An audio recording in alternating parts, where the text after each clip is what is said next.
Hi అండి, అందరూ ఎలా ఉన్నారు? నేనైతే చాలా బాగున్నాను. మీరు ఎలా ఉన్నారో కామెంట్ చేయండి. ఈరోజు మటన్ కర్రీ చేసుకుందాం. స్టవ్ వెలిగించుకొని బండి పెట్టుకొని అందులో ఆయిల్ పోసుకోవాలండి. ఆయిల్ కొంచెం ఎక్కువే పోసుకోండి. నేను టైలరింగ్ వీడియోస్ చేద్దాం అనుకుంటున్నాను. మీకు ఇంట్రెస్ట్ ఉంటే ప్లీజ్ కామెంట్ చేయండి. చూసిన ప్రతి ఒక్కరూ లైక్ చేయండి, షేర్ చేయండి, సబ్స్క్రైబ్ చేయండి. సన్నగా తరిగి పెట్టుకున్న ఉల్లిపాయలు ఆయిల్లో వేసి వేయించుకోవాలి. అల్లం, వెల్లుల్లిపాయలు, చెక్క, లవంగాలు ఇవన్నీ మిక్సీ పట్టుకొని పక్కన పెట్టుకోవాలి.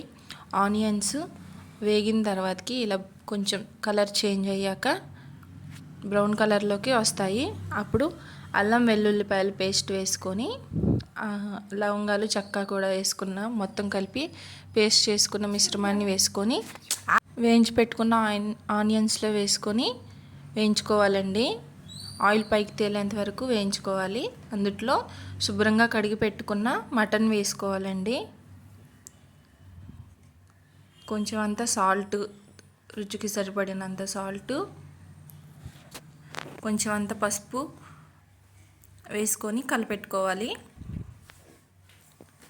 ఏమీ అనుకోకండి, వీడియో క్లియర్గా లేదు. నా దగ్గర ట్రైపాడ్ లేదండి. ఒక హ్యాండ్తో కుకింగ్ చేస్తూ ఒక హ్యాండ్తో వీడియో తీసుకోవాలి.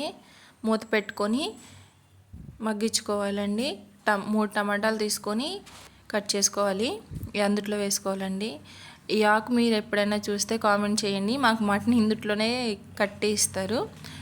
సరిపడినంత కారం, రుచికి సరిపడినంత కారం వేసుకోవాలి. వేసుకొని కలుపుకొని మూత పెట్టేసుకోవాలండి.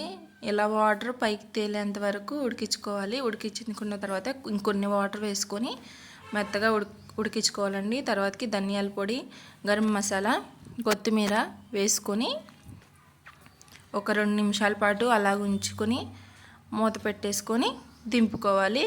వేడి వేడిగా mutton curry ready. Please like, share and subscribe.